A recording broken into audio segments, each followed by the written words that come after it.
नमस्कार. Cook with Mayura मराठीमध्ये मी मयुरा आपणा सर्वांचं अगदी मनापासून स्वागत करते. तर आज रविवार असल्याकारणाने आमच्याकडे आज नॉनव्हेजचा बेत होता. तर आज आपण पाहूयात सुक्या बोंबीलचं कालवण कसं करायचं. तर सुक्या बोंबीलचं कालवणासाठी इथे आपण हे सगळं साहित्य घ्यायचं आहे.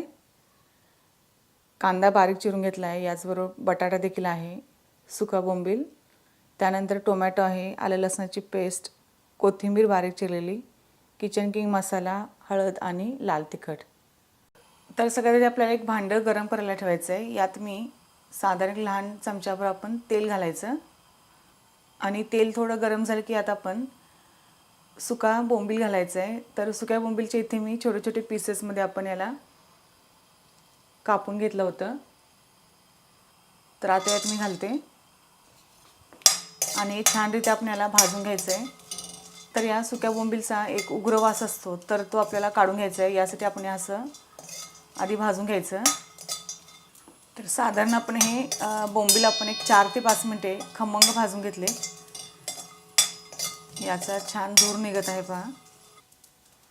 आता हे भाजलेले बोंबील आपल्याला या पाण्यात मी काढून घेते आणि हे 1-2 वेळा आपल्याला पाण्यातून छान धुवून घ्यायचे, जेणेकरून याचा जो उग्र वास असतो तर तो निघून जाईल. आता त्यानंतर त्याच कढईत इथे मी तेल गरम करायला ठेवले आहे. तेल छान तापले की यात आता आपण 2 मध्यम आकाराचे कांदे आपण बारीक चिरलेले यात घालायचे.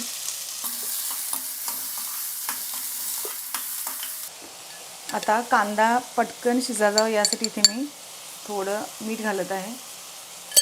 तर बोंबीलमध्ये आधीच मीठ असतं, तर त्याचा तुम्ही अंदाज घेऊनच यात मीठ घाला. आता यातच आपल्याला आले लसणाची पेस्ट घालायची आहे. साधारण 1 टेबलस्पून आले लसणाची पेस्ट यात घालायची. आले लसणाची पेस्ट आणि कांदा या ठिकाणी छान परतून घेतला आहे. आता यात मी 1 टोमॅटो बारीक कापलेला यात घालत आहे.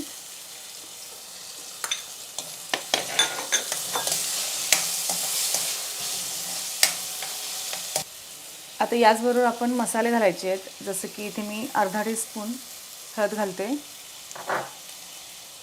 1 ते 1.5 टेबलस्पून आपल्याला कांदा लसूण मसाल्यात घालायचं आहे. याचबरोबर 1 टीस्पून आपल्याला किचन किंग मसाला देखील यात घालायचा आहे आणि छानरीत्या आपण परतून घ्यायचं. आता यानंतर इथे मी 1 ते 2 टेबलस्पून वाटणाचं यात घालत आहे. यात आलं लसूण खोबरं आणि काही सुके मसाले आहेत. तुम्हाला या वाटणाची जर रेसिपी हवी असेल तर एकदा तुम्ही डिस्क्रिप्शन बॉक्स चेक करा. या वाटणामुळे हा मसाला अगदी सुंदर तयार होतो.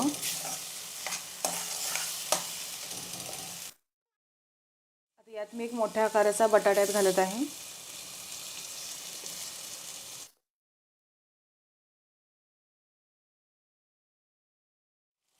आता यात मी सुका बोंबील जो आपण धुवून घेतला होता तर यात घालत आहे.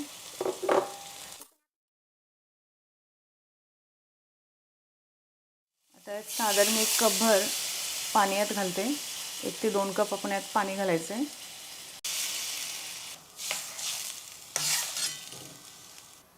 आता या ठिकाणी मी झाकण ठेवले आहे.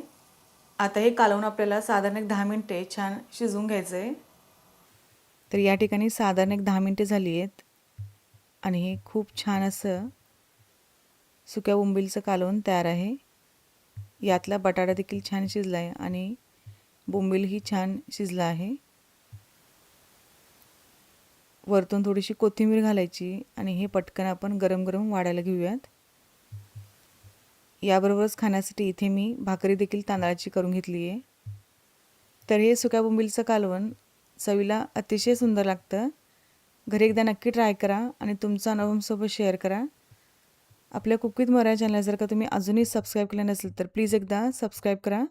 बाजूला बेल आयकॉन देखील दिला आहे, त्यालाही प्रेस करा, जेणेकरून तुम्हाला माझा नवीन व्हिडिओ अपलोड झाल्या सगळ्यात आधी बघता येईल. तर पुन्हा आपण भेटूयात अशाच एखाद्या छानशा रेसिपीसोबत. तोपर्यंत धन्यवाद.